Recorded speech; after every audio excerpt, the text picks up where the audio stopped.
Hey, what's up, everybody? Of course, welcome to another episode of the Victorious Ones podcast, a place where gaming meets comics, meets sports, meets movies, as well as music also, along with inspiration. Of course, I'm your host, King Von Jr. You can follow me on social media on Twitter/X at 301 King Von Jr. You can follow the show's Twitter/X page at Victory Pod 1. I'm also on Instagram at Mr. King Von Jr. You can follow the show's Instagram page as well as at Victorious Ones Podcast. Thank you very much for those that are 500 plus that are following, the podcast IG page. But yeah, of course, I'm also a social media producer for the unpopular review wrestling show Perfect Plex Talk Radio on Mondays at 6 p.m. hosted by a friend of the program, Mike Knox. And so this past weekend, I must say that it was definitely a movie in more ways than one. The reason why I say that is because, the reason why I say that, let me slow down, is because of the fact that, it's because of the fact that this past weekend, BlerdCon took place in the DC area, out the Hyatt Regency Hotel in Crystal City. And I want to give a shout out to Dr. D for bringing the panel together. Of course, Black Rasslin, who are now, the regulars pretty much as far as our hosting these panels are concerned. Like I said, shout out to them and for being the ones take over the panel, and did a great job as far as always knowing how to carry conversation. Very interactive, you know what I mean, and so very well paced, and so and just for that, for everyone that to get their takes off or whatever it is, or share their stories or experiences when it comes to wrestling, and just just being honest about things, and so there's no other way for them to be but to be honest, to be who they are, and so for that I'm absolutely grateful, and so excuse me. And also, this past weekend, with BlerdCon, the main theme, the running theme for BlerdCon was about Thrilla, and so that I say Thrilla was, because of the fact that it was quite a number of Michael Jackson cosplayers, myself included. Of course, a shout out to Amazon for that really cool red, really cool red Thriller jacket.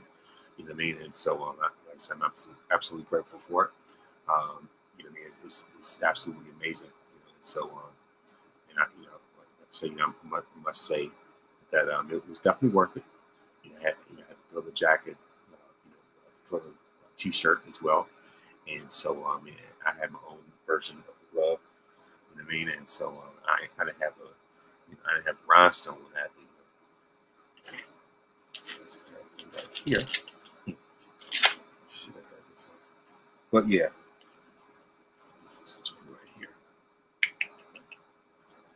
So what I mean. So it of course it definitely was definitely a big hit, definitely a smash hit as as far as that's concerned. And this year was BlerdCon's first time the BlerdCon took place in the winter/spring. It took place in March. Very first time taking place in March, and so it was over this past weekend of March 7th through the 9th. And so like I said, it was definitely a fun time. It was. Like I said, it was amazing. It was remarkable. Certainly an experience that I would never ever forget. And even in spite of the weather change, but yeah, other than that, the big thing, no complaints from me whatsoever. And so all right. So and now the BlerdCon is over and done. Now it's time to move on to the next phase, which is going to be Awesome Con next month. And so I cannot wait. I'm very excited. I just got my ticket last night, and I have my costume. And I just got to get the next part of the costume. You know what I mean? So as far as that's concerned, let's see right now. All right. So yeah. So of course now it's time to move on to the week in wrestling in of itself. And so, I know that the SmackDown wasn't as eventful, if you will, Excuse me, so it wasn't as eventful this past Friday, other than a few exceptions. So Cody Rhodes addressed John Cena and The Rock. As far as that's concerned, and so obviously that was clapped back at what happened at the Elimination Chamber, and whoever thought that The Rock was able to get John Cena of all people, to transition to the dark side, So as far as that changes, but yeah, like I said, of course, that was never on my bingo card, anybody's bingo card in life, that that The Rock was able to get John Cena of all people to join the Empire. You know what I mean? So John Cena is definitely one of those Anakin Skywalker turning over to the dark side phase of his career. Even though that others who kind of criticize it, saying it's a bit too late in his career. While I do agree that it's very late, literally the tail end of his career, at the last at the last leg of the race. But it was still pretty monumental, just because of how long he's been a babyface. Matter of fact, Cena's run as a babyface is actually the Guinness Book of Records.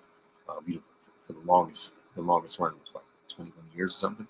But excuse me, actually like 21 or 22 years, something like that. But yeah, it's definitely a record that is been held for the longest time, and so now Cena has broken that record at Elimination Chamber, and it's definitely turned the tide in more ways than one. As a matter of fact, it was actually ranked up there among the top 30 top 30 heel turns of all time. And so as a matter of fact, let me go ahead I'm going to the results real quick, like I usually like to do. So bear with me for one moment.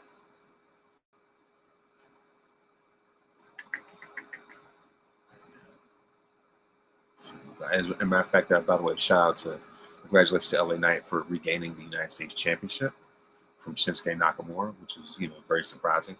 But then again, of course, Io Sky just beat Rhea Ripley on Raw for the for the Women's World Title. So it's like, I guess we're going back to the days where there were title changes.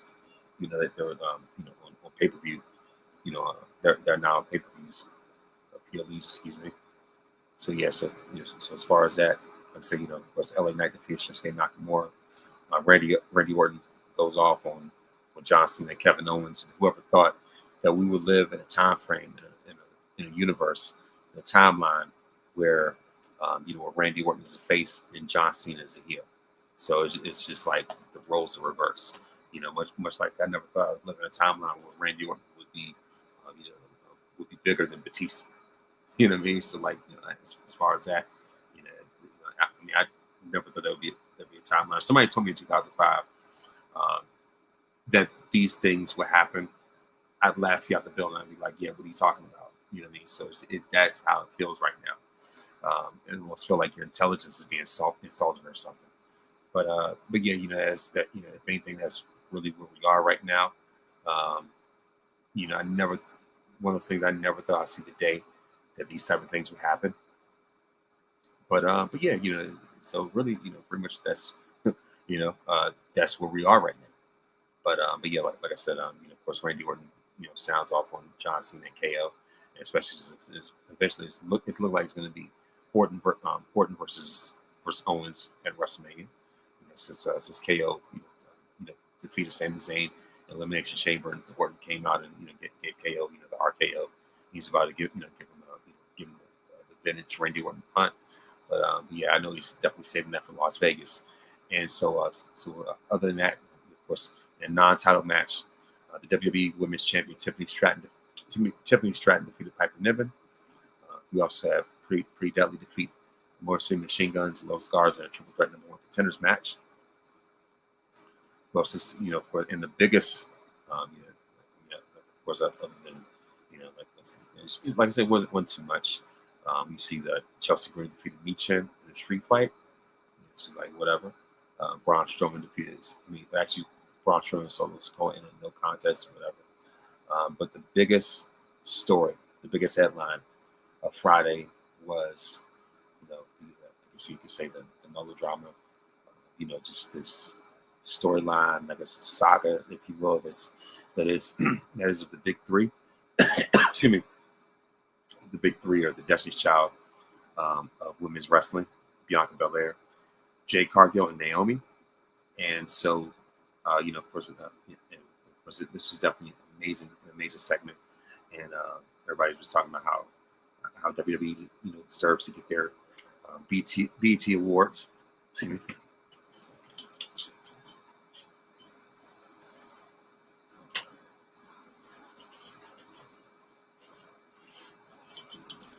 Sorry about that.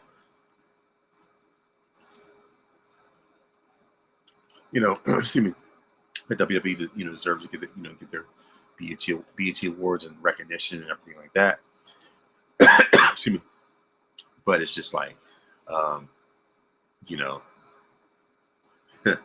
could, it's just like, without convincing, they are. It's, like I said, it's no surprise. I mean, I would definitely go along with that, echo that sentiment as well. It's just because of how fascinating this is. Other than the Bloodline, saga. This is I'll say this is the next big saga that that I guess you could say WWE has. Except I don't think it's gonna last nowhere near as long as that. But in terms of must see television, this has definitely moved up. And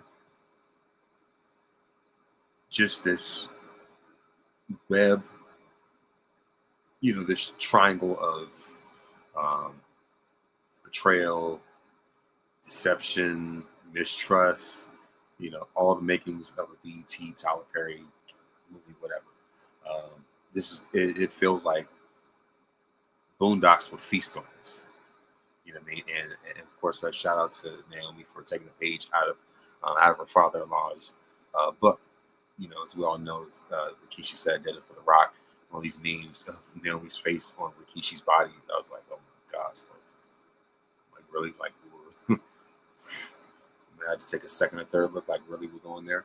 But yeah, and the reason why that happens is because Naomi admitted that she did it, that she was Jade Cargill's attacker. And I must say all three of them look absolutely outright amazing. And so, so the thing is, of course, Naomi's really been selling this injury with a, with a rhinestone glittery, neck brace, to go along with, with her see-through spiked sequin suit, whatever, wherever it was that she was wearing. And everybody, like brings up stuff about the colors they were wearing, how Jade was wearing, Jade was wearing all black at Elimination Chamber, when she brought that smoke to Naomi. I thought that was hilarious. Just the way she turned, just the way, that Jade turned that direction to Naomi and just beat the brakes off her, beat the glow out of her. But yeah, like I said, Elimination Chamber, Jade had all black and Bianca and Naomi had kind of all white. This time the tables have turned, and and Bianca and Naomi have all black and Jade's wearing all white. So like I said, just a masterpiece. Feels like masterpiece theater, if you will. Right. For those certain generation, a certain age, or whatever, that know what I'm talking about. It's just like, what I mean, like it's irresistible. It's amazing to see, and it's just how it got to the point where Bianca even called Naomi by her shoot name, by her government name, which was Trent. I was like, oh, when she said Trent, stop, I was like, oh yeah, this is real. And the thing is, Naomi's heel turn is not some goofy cartoonish Vince McMahon type of concept, but this is a heel turn that's rooted in reality, rooted in her actual emotions and the way that she really feels. And that's Trinity 5 too, really speaking from the heart. because she's always try to find try to stand up for herself, and talking about the fans, the fans used to always like to turn on her and things like that, and as far as that, and it just I was talking about how Jade was riding Bianca's coattails, if you will, and just kind of like just being like pretty much a chain around Bianca's neck, and and the thing is, like Bianca, just absolving herself from all this drama altogether, right? And so, and so she just Bianca wants nothing to do with that type of stuff, and it's just like Naomi always wants to be the team player, and Naomi is tired of not receiving her proper recognition, like her just due, if you will, and so and this is her way of lashing out, by taking out Jade. And when she said that she should have pushed her harder, I was like, right there, right there. And I've been telling people for the longest time, I even told, some people with Black Rasslin, me included, by the way, even though she stands on her convictions. But the thing is, I told her, I was like, look, hey, remember when I told, I told her, everybody else, look, I've said it for the longest time. Naomi was the one that did it. I knew it'd be Naomi just because she's tired of being the third wheel. Naomi has third wheel syndrome. She has a third wheel complex because she's tired of being in third place. Because, and the thing is, like I said, Naomi's worked super hard, for a long time. She's been around this way longer than both Bianca and Jade, especially. And so the thing is, Naomi's gone through the different phases of women's wrestling. I mean, she went from being one of the Funkadactyls, to being one of the premier women's wrestlers during the era of the divas and stuff like that. Back when they had the old corny, stupid butterfly belt. All the way through the women's revolution and things like that. So Naomi's pretty much become a staple, but she never gets her shot, and she feels like she never gets her just due recognition, if you will. And so and it's just like Naomi. She's usually seen as a really great hand to have in the ring or whatever, but not so much of a centerpiece, not so much of a focal point that you would build your division around, right? And truth is, there's nothing wrong with certain people not always being at front and center. You know what I mean? I know that there's certain, like I say, I'm definitely all for for people receiving the flowers and the roses and things like that, right? And I don't want anybody to take this the wrong way. What I'm about to say, of course, especially because it's Women's History Month. Shout out to to the amazing women for Women's History Month, and all the great women's wrestlers and trailblazers and all that type of stuff and everything like that. All right, let me say this. I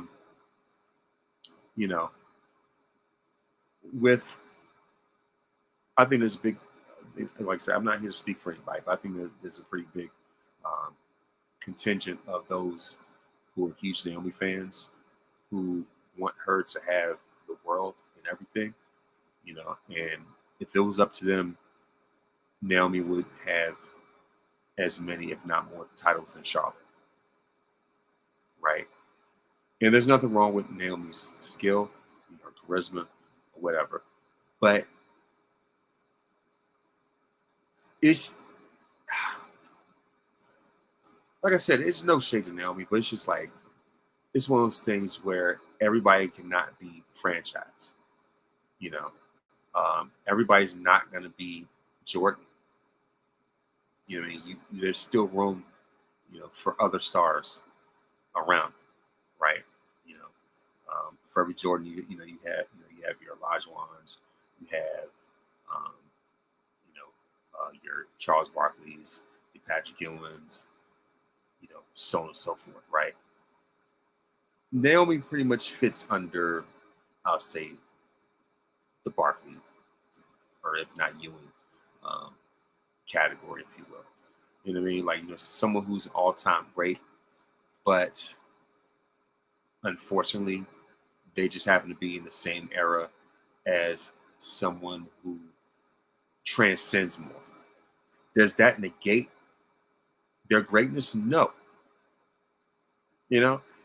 If circumstances were different, if things just just align a little, you know, you know, with just more aligned for them, if you will. What I mean? Like it could be a different conversation, but it's just that, like I say, it's just certain people that can sell more tickets. And like I say, for all that, Naomi does, she's a very hard worker and everything like that. But, like I said, when you are in the same era as, as the four horsewomen who are just thoroughbreds, if you will. And then you have someone like Bianca who's had such a meteoric rise. What I mean? It's just like, like I said, it's no shade at all, to Naomi, to Trinity with at all whatsoever. It's just that, it's just like anything, you have those who, who just stand out. Whether it's, from an in-ring standpoint, whether it's from a charisma standpoint, like just people who are maybe more marketable. Now, granted, I will say this though. This is definitely a point I certainly agree with when they brought up in Black Rasslin, on Saturday, about how WWE, like it's just like WWE really fumbled the ball when it came to not selling, not selling those Naomi Glow belts, because I firmly believe that those belts definitely would have been money. So I don't want to sound like I'm talking out two different sides of my mouth or whatever. But it's just that like I said, if anything, I will say that there was a big part of that was WWE, definitely fumbling the ball when it came to Naomi's marquee value as far as a merchandise standpoint, because she was a women's champion. I mean, can you imagine how many of those glow belts would have sold? I mean, that's money right there. You know what I mean? But unfortunately, Vince McMahon was so short-sighted in that aspect. He was in such denial. You know what I mean? I guess you say denial is a river, just like Doji says. Vince was in such a denial river that he was drowning in it, because he was delusional. He didn't believe that that little girls would buy a championship, custom made for a black woman. So of course that's the biggest reasons, the key reason, why Naomi and Sasha, Mercedes, walked out the way they did and took the stand that they did. And so I definitely applaud them for that. And so and the thing is, they end up having to take a stand, a very necessary stand, and for Naomi to be called everything except the child of God, just with the whole smear campaign and things like that, and then having to go to TNA and make a name for herself, and to become the TNA Women's Champion, and if anything, adding to her legacy. And so what I mean? So Naomi's definitely an all-time great status. What I mean? It's like I said, take nothing away from it at all whatsoever.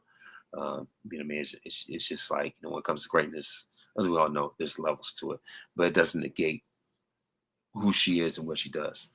I've gone on this rant for the longest time, but yeah, like I said, just as Naomi diatribe, if you will. But yeah, the bottom line is, Naomi, is tired of being in the background. Naomi is at the point where she's tired of, like I said, like the thing is, she's tired of playing, third wheel. And the thing is, and that's why she went for revenge. She went for vengeance the way that she did. And so, it's just like, excuse me, slow down. And the thing about it is that, Bianca was trying to play peacemaker, but that wasn't working. And so, and the thing is, Bianca was like, you know what, we're finished. This between me and you, it's over. Like, I didn't wanted to go for it that way. And so, so it got to a point where, where Naomi said, Naomi was yelling Bianca's name. She's like, Bianca, don't walk, don't run, she was just yelling out, like, hey, B, don't walk away from me. I did this for you. You ungrateful.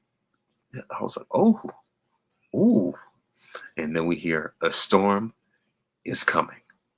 And the storm came once again and rained down on Naomi in the form of Jade Cargill. And Jade, had the all-white suit. And if you look carefully, it's got, it's got drops of blood on it. You know what I mean? So, and matter of fact, I remember when Jade was out on break, if you will, taking that time off after she was, attacked, and there was a photo shoot that she did where she was standing out in the middle of the street or something, and she was covered in blood, nothing but just all red, and and the thing is, a lot of us, looking at it, was like, yeah, Naomi, you in danger, girl. So I was like, yeah, this is it. This is Jade Cargill in her carry form right now. I mean, like, man, this was just, Jade demolished Naomi.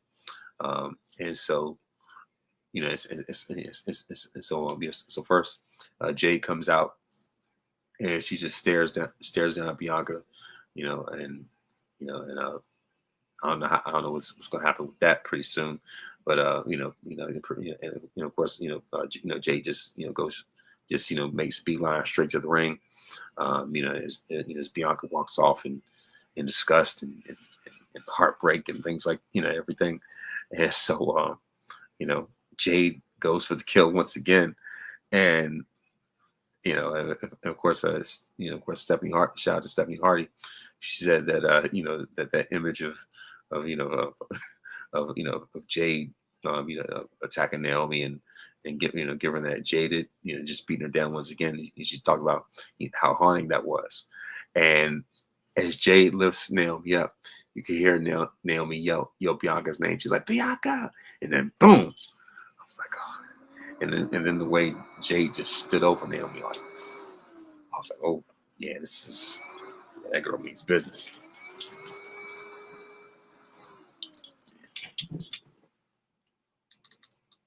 You know what I mean? And so, at this point, Jade Cargill is out for the kill.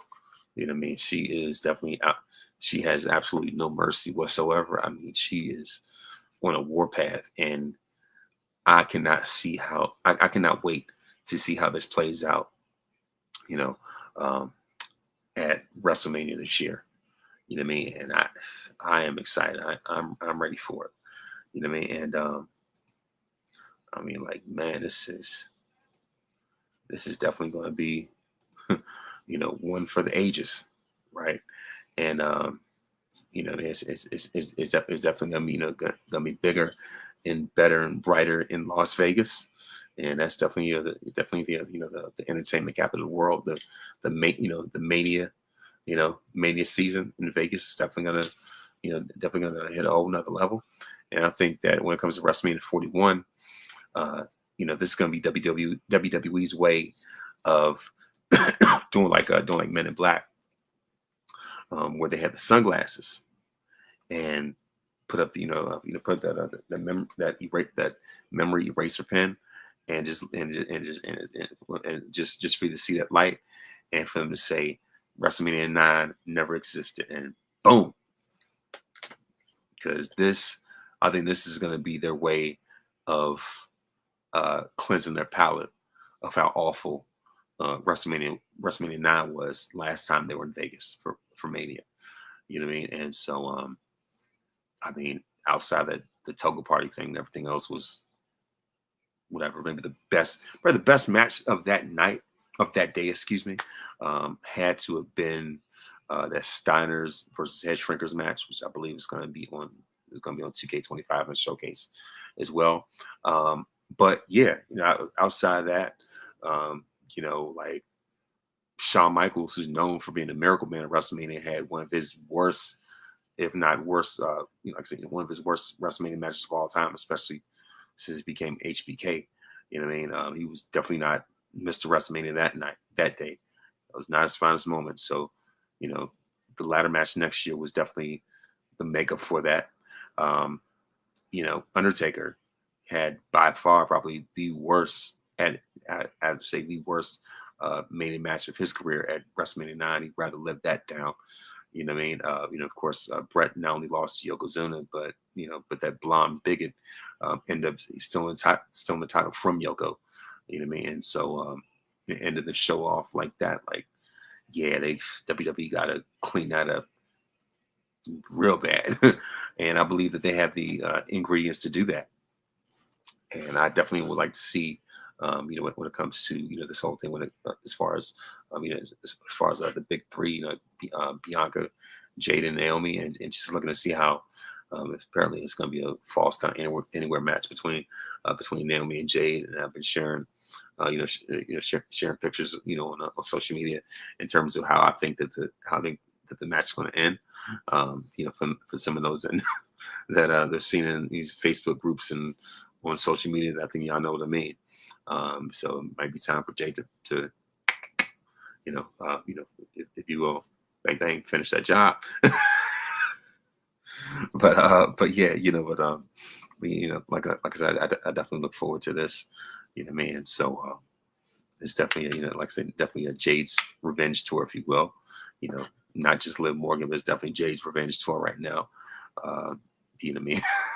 It's like, man, this is definitely the conclusion of the Destiny's Child of wrestling as we know it. And so that was the biggest thing to come out of SmackDown. There wasn't much to write home about as far as that show is concerned. Now it's time, of course, for Monday Night Raw. It's Netflix as usual now. And so, of course, the main event was CM Punk versus Seth Rollins in a steel cage match. Mr. GTS, Mr. Go to Sleep, versus Mr. Tacky Suits. And we definitely had a great surprise return, if you will. More on that later, as we saw the intensely personal feud between CM Punk and Seth Rollins right as latest chapter.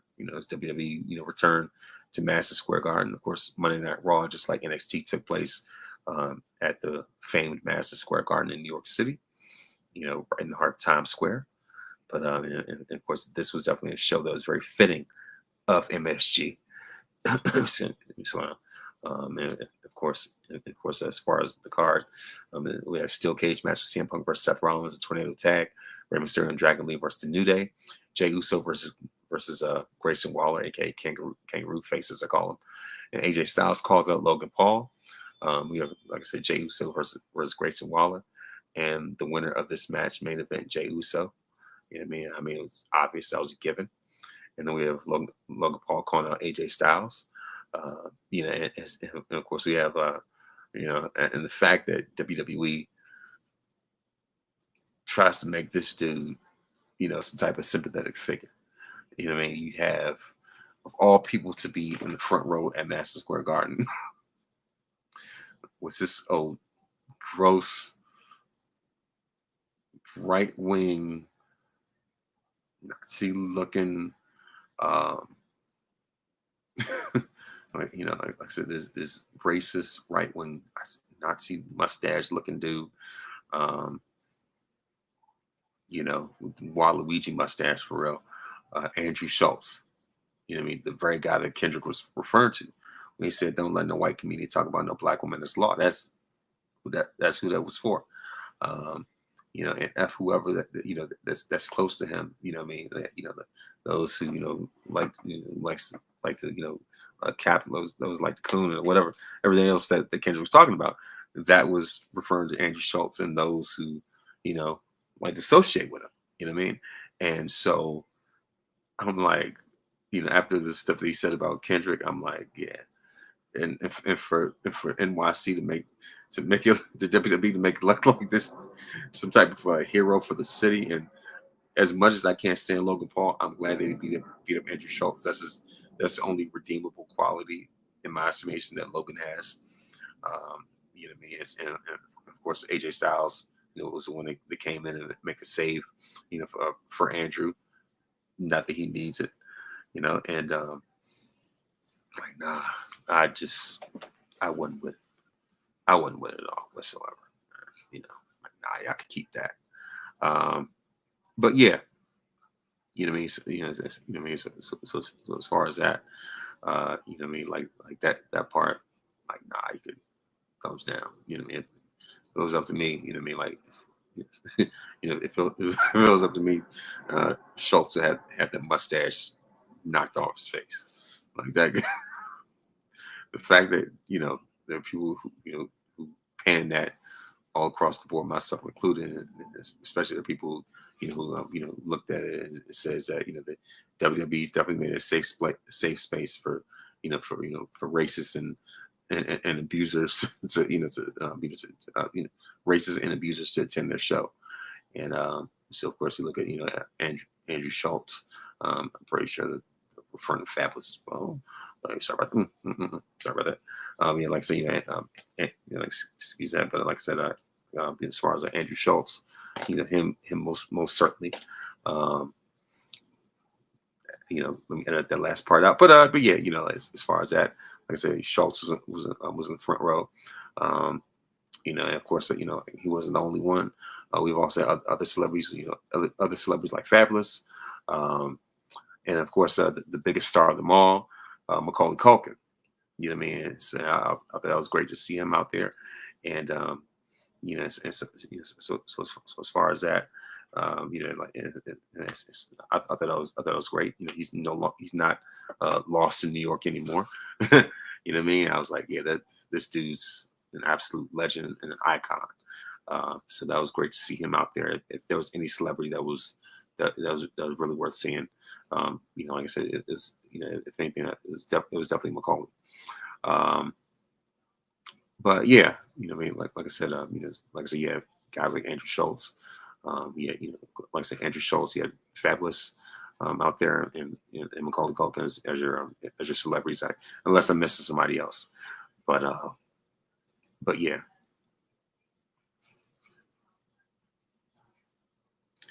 And so, of course, we have the tornado tag match between Rey Mysterio and Dragon Lee.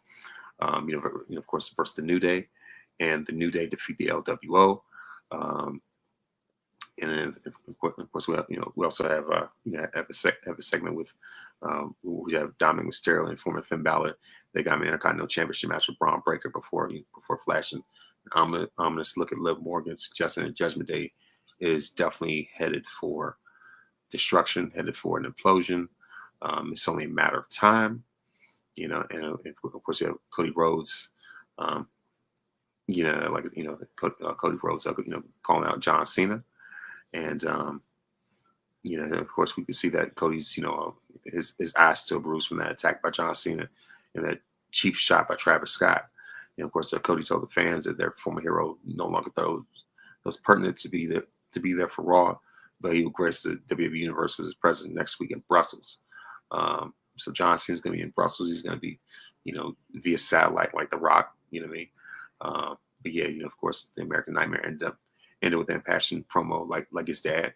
Of course, he, vowing that Cena's 17th title reign is not going to happen or prove to the former franchise star who the team captain is now. And in fact, that Cody even said, I'm the captain now. I said, wow, all right, now he's definitely got it now. I was like, wow, it was short and to the point, and of course he said the 17 does not happen. He would defeat his hero at WrestleMania, and Cena will find out that that he's captain. So he vows, to defeat Cena. And of course we have Bayley versus Raquel Rodriguez, and the winner of this match, Raquel. Then we have Michael Cole interviewing Io Sky, the new women's world heavyweight champion. and only for Io to start to get outshined by Bianca Belair and Rhea Ripley, who have their own internal feud as they kept pushing Io to the side and just pushing to the background, make it look like that's what what the fans really wanted to see. If anything, if anything, myself included, I really wanted to see one-on-one Bianca versus Rhea for the women's title. But instead, Io was like, "Nah, y'all got me effed up." And so after she got pie faced twice, Io first smacks Rhea and then smacks Bianca. And so yeah, it's pretty loud. But yeah, as far as that, I was like, man, that was like, hey, look, I'm the champion for a reason, so do not overlook me. And I was like, yeah, that was that was definitely definitely Io stand on business, standing 10 toes down. So as far as that.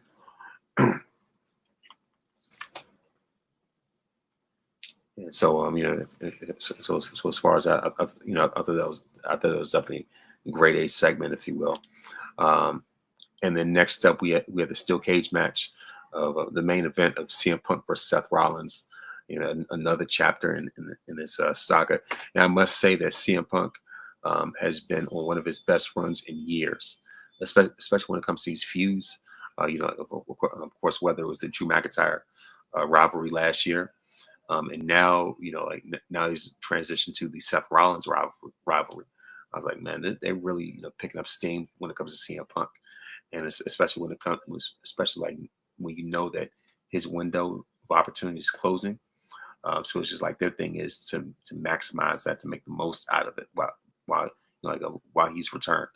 And so I like how they're doing that, and to the point where, to the point where he's even, even got Heyman as his quote unquote wise man, and as a matter of fact, talking about Paul Heyman, calling a favor for him. And so, I believe we all know what that favor is. The favor is a main event at WrestleMania, because that has been the biggest thorn in CM Punk's side. But the fact he has never, ever, ever, ever, been in the main event of WrestleMania, like that is the biggest glaring omission from Punk's legacy, from otherwise Hall of Fame career. The one claim to fame that he has yet to have is that he has been in the main event of a WrestleMania. Thankfully, these days, since Punk has come back, now WrestleMania is 2 nights. So either night 1 and night 2 still count. It's still main event anyway. You know what I mean? So either one of those, he's he's finally gonna have that on his resume. So the fact that 2 nights is definitely a blessing for someone like him. But when it comes to the match, like I said, when it comes to the match itself, I mean, like I said, that this was definitely all out brawl. There's definitely definitely violence, or rather, just so much hatred, to the point where they even copying each other's finishing moves, and it got to a point where, since they already know that they're not on cable television anymore, they flipped each other off with the middle finger. You know what I mean? And the thing is, like, and the way I found out, the way I realized that was all of a sudden the screen went black, and I was wondering what it was. And then later on, I was like, yeah, they just flipped each other off. And so, yeah, and so I was like, man, this is deep seated. It's perfect time. It's perfect time and perfect place, especially when it comes to MSG, the mecca of wrestling, if you will. What I mean? Of course, the house that Bruno built when it came to wrestling. The fact that he holds the record for most sellouts at MSG and things like that. I mean, he's already still the longest reigning WWE champion in history anyway. You know what I mean? Like, he's the staple of of MSG, Madison Square Garden. And so as far as that, if anything, if anybody needs deserves to have their jersey retired, MSG is definitely Bruno. So and also I like how on Monday Night Raw, They also had had highlights of MSG, just like Jimmy Snuka, doing his iconic splash, back in '83, and so that was just a build up for for the cage match itself. So as far as that, like I said, the cage match, did what it was supposed to do, told the story that needed to tell, and but of course, Punk, nearly finished off Seth, but of course, Rollins finished off defeat. Lady delivered a super stomp in a GTS of his own, only for Roman Reigns to come from out of nowhere and pull Seth out of the ring for the victory, and so inadvertently delivering the victory, but before just obliterating Seth with just a vicious and chaotic beatdown. So this was Roman's receipt. This was Roman's revenge for what Seth Rollins did to him, for the way that Seth crashed down on him at the Royal Rumble.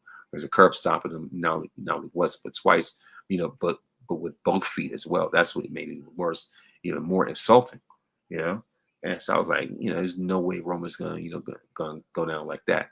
And and of course, Roman made his revenge at the perfect time. I was like, yeah. I was like, this is definitely very fitting. Of course, he just destroyed Seth Rollins with the Superman punch, and a spear. You know what I mean? And so I was like, yeah, and just as he was going to continue, to go for the obliteration and the beatdown. That's when the security came out, and it was just like, man, I wanted to see more. I mean, so as far as that. And the thing about it is that at first the crowd was 70-30 in favor of Punk, but as the match went on, it started become more balanced, a little bit more even. But yeah, but of course, Roman made his return. So now, like I said, WrestleMania is definitely certified, and so and of course, not only that, but after Roman destroyed Seth, he saw that Paul Heyman was having a moment with CM Punk, and so Roman looked at me. He's like, not my wise man, not my wise man, not my wise man. Like that. That's the look that Roman gave him. And so of course, Roman gets gets to the ring and destroys Punk. Hits him with a spear and talk about really making him go to sleep. And if you look at Punk, it looked like he was literally falling asleep. Looked like he was literally about to take a nap or something. You know what I mean? Like I was like, yeah, this is hilarious. This is hilarious. This is definitely great. Hilarious, really. It was definitely a great storytelling. And so as the road to WrestleMania, becomes even clearer. As I like to say, as I like to say all the time, I'm definitely looking forward to the ride. And so next up we have NXT Roadblock, which took place in the same arena, on Tuesday. And when I say that this was a spectacular event, this is actually the theater in Madison Square Garden, excuse me. Yeah, so it was the same place anyway, whatever. But yeah, and of course the headline of match was none other than, title for title, Julia versus Stephanie Bakir. Julia is the NXT Women's Champion versus Stephanie Bakir, who's NXT Women's North American Champion. They're the cornerstones when it comes to the NXT Women's division. When it comes to in-ring ability and just the whole package, they are head and shoulders above so many others, and that says a lot, especially because of how stacked that women's division is already in NXT. And so so the matches, as advertised, were Roxanne Perez versus Jordan Grace. That was a great match too. Javon Evans versus Ethan Page in a street fight. We have Fraxton versus the Hardy Boys for the TNA tag titles. Of course, the Moose versus Obafemi, and Julia versus Stephanie Bakir, title versus title. And like I said, you have Fraxton versus the Hardy Boys for the TNA tag titles. And the Hardys showed that they still have it. And the winners of this match is still your TNA tag champions, the Hardy Boys. And it's definitely a great way to to elevate Fraxton even in a loss. So me see this.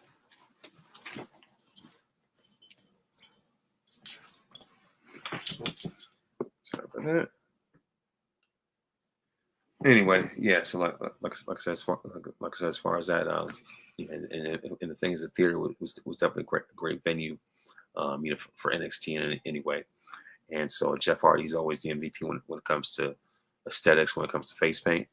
And I mean, of course, Axiom, always has a great moonsault, and so it just felt like a passing the torch, type of thing going on, whatever. Of course, we have Roxanne Perez versus Jordan Grace, and Roxanne is not a slouch at all whatsoever, and she definitely brought the fight. But the juggernaut herself, Jordan Grace, goes on to win, with a decisive win over Perez, and of course, we could tell that Roxanne is about to make her transition to the main roster moving forward, especially with how impressive she was, at the Royal Rumble, lasting for an entire hour. So yeah, and of course, I mean, the best is yet to come for her. And so, so like I said, like I said, Jordan Grace is not a slouch herself. So I would say, when it comes to the NXT top four as far as women, I say Stephanie, Julia, Jordan, and Roxanne. Those are my top four. And there was also a segment where where Jada Parker had a conversation, backstage, in Ava's office, with Mickie James, and Mickie James really put her over and really gave her that validation, that seal of approval, right? And I was like, the best, absolute best is yet to come. And so as far as that, and then the next up we have Obafemi versus Moose. And speaking of getting the rub and getting, that validation, well, Obafemi was, Obafemi was backstage, on his way to the ring. We see the Undertaker standing on the side, and so Undertaker congratulates him, acknowledges him, and just recognizes him, just gives him, that thumbs up, that still approval, like, yeah, this is your yard. You know what I mean? Like, NXT is really Obafemi's yard. Talk about whoop that trick, and just like Oba even said, even told Trick, he was like, the only reason why there's a whoop that trick era is because I let it happen. And I mean, when we look at, what Oba does in the ring, I mean, there's zero lies detected, and so Oba has quite the challenge in front of him, as a TNA, X division, whatever, champion, Moose Knuckle, is a challenger. And so, as a matter of fact, last week, Moose Knuckle had a press conference saying that he's going to take the title. And I will say that this is definitely a really hard hitting match. Two powerhouses. I call this the Big E special, if you know what that is. I'm not going to repeat everything that he said. We all know what Big E said about Big Meat. Yeah, that whole thing. You know what it is. So yeah, this is definitely what that was. And if you look carefully, Obafemi even has, even has as an Infinity Gauntlet. If you look carefully, like Oba's wristband. Actually, if you look at it, was the other part, like the other half of the Infinity Gauntlet. Of course, like without the stones in it or whatever. But I was like, I see what you're doing, especially since he calls himself Nigerian Thanos anyway. So always quoting Thanos anyway. Like you're talking about I'm inevitable and things like that. And so talking about Destiny still arrives. Like, yeah, dude, you could tell that this dude studies Infinity War and Endgame. You know what I mean? So like he's definitely the mad titan of NXT. And man, and this match was perfect proof of, was a perfect example of that. It's definitely a very hard hitting fight. And there are times where things really look down from my boy Oba. You know what I mean? I was cheering for Oba the whole time. I was like, yeah. And like even when Oba threw Moose, he threw him over the top rope with that the gorilla press slam. I was like, yeah, I'm all for that. I was like, yeah, this dude's the real deal. You know what I mean? And and the thing is, of course, Moose is no slouch. He definitely, definitely gave the fight. Definitely gave the fight to him. He definitely gave him the fight. Brought the fight to him. Excuse me. That's where I was looking for. He made sure to give Oba a run for his money. But with that being said, I still believed, that in the end, Oba was going to end up winning anyway. And so Oba hit the fall from grace power bomb, to get the pin and retain the championship. And the ruler, your winner, and still NXT champion, still the ruler of NXT, Oba Femi. I was like, yeah, I know Moose, definitely works hard. Like it was a battle of two Nigerian behemoths, if you will. And it was definitely, a fight to remember. It was very colossal, if you will. It was almost like Hulk versus Juggernaut type of thing. And like I said, it's just one of those, knockdown, drag out fights type of thing. Almost like like Vader versus Bam Bam, if you will. I mean, it may not be on the same level, but still, if you get my point. We also have Ethan Page versus Javon Evans. Javon, definitely came for vengeance. Definitely came for the clapback. And like I said, the winner of this match, Javon. And so, of course, last but not least, Julia versus Stephanie Valkyrie. This was definitely all about the grabs, as Kaz would say. This was definitely all about the grapples. And this was a tremendous match, a very enjoyable match. You know what I mean? And by two of the absolute best signings that NXT's had recently. And of course, I know that both their signings make headlines because everybody knows, what they bring to the table. And with both of them clashing like two titans, they did not disappoint at all whatsoever. And the winner of this match and double champion, who's still the NXT Women's North American Champion, and now your new NXT Women's Champion. Congratulations to Stephanie Valkyrie. And ended on a very, very high note. Congratulations to her. Her and Julia are both absolute warriors. When it comes to that NXT Women's division, you know what I mean. If you're not familiar with their game, it's best that you familiarize yourself with them. Because they're both top of the line, upper echelon, world beating, female wrestlers. And another thing I want to address as well. One more thing. Recently on social media, of course, there's a list of the top 15, top 15 Black wrestlers of all time. And let me look it up. Booker T was number 1. Let me go into this real quick. But here it is. Yep. So, like I said, number one was Booker T. Number 2 was The Rock. Number 3, Kofi Kingston. Number 4, Mark Henry. Number 5, Mercedes Moné. Not bad. Number 6, the late great Junkyard Dog, JYD. Number 7, Ron Simmons. Number 8, Bobby Lashley. Number 9, Bianca Belair. Number 10, Devon Dudley. Number 11, Big E. 12, Jacqueline. 13, Naomi. 14, Shelton Benjamin. 15, Jazz. Caused quite a conversation, if you will. Just let you know that that black wrestling, that black wrestling is still very much a thing. It's got its own lineage as well. Especially when you look at not only the ones who are on the list, but I believe R-Truth. They should have made room for him on the list. Like I said, for those, like I said, like R-Truth. You have Ernie Lads, Bobo Brazils. You know what I mean? Rocky Johnsons, all these other guys, they're, pioneers and, what have you. Jay Lethal as well. You know what I mean? So it's just like, there's so many to choose from.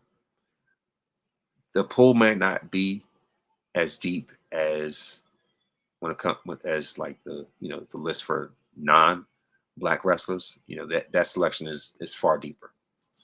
I would know. But but other than that, like I said, this definitely was enough to to really stir quite a conversation, and let people know that there's actually interest when it comes to black wrestling. I mean, of course, black wrestling themselves, they know from experience. Every year they come up with their top 50 lists, and look forward to what it's going to look like this year as well. Cheap plug. But yeah, like I said, as far as that, the black wrestlers list is just like it pretty much is what it is. So that's really what it boils down to. So now that those particulars are out of the way, now it's time to recognize this week's birthdays, and of course, by the way, I also want to shout out before I go. I want to give a shout out to Sir Wilkins from the Jobber Tears podcast for interviewing Trish Stratus and Lita on the red carpet premiere of the movie Queen of the Ring. I thought that was great. Like I said, congratulations to you, Wilkins, and I wish you nothing but the absolute best. You are definitely becoming a podcast legend out here. But yeah, like I said, as far as that, I definitely want to see that movie anyway myself. So yeah, so of course, as far as birthdays, speaking of women pioneers, the late great Mae Young, her birthday's today. She would have been 102. Of course, on the same day, Al Jarreau would have turned 85. As far as March 13th, Trish Adora, women's wrestler, of course, turns 36. On the same day, Common turns 52.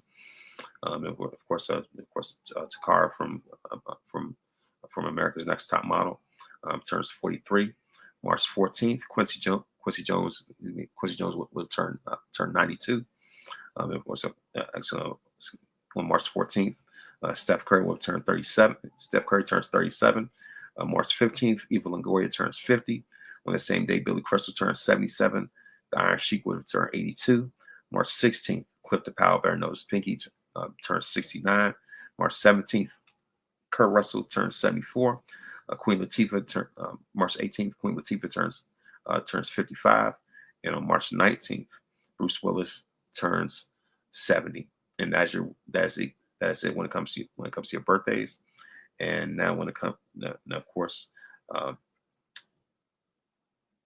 to my word of wisdom is to of course to recognize that where God is taking you, everyone is not fit, and also you have to release the wrong relationships and recognize the right relationships to have, because you never know who will be the avenue that God uses to launch you into your next destiny.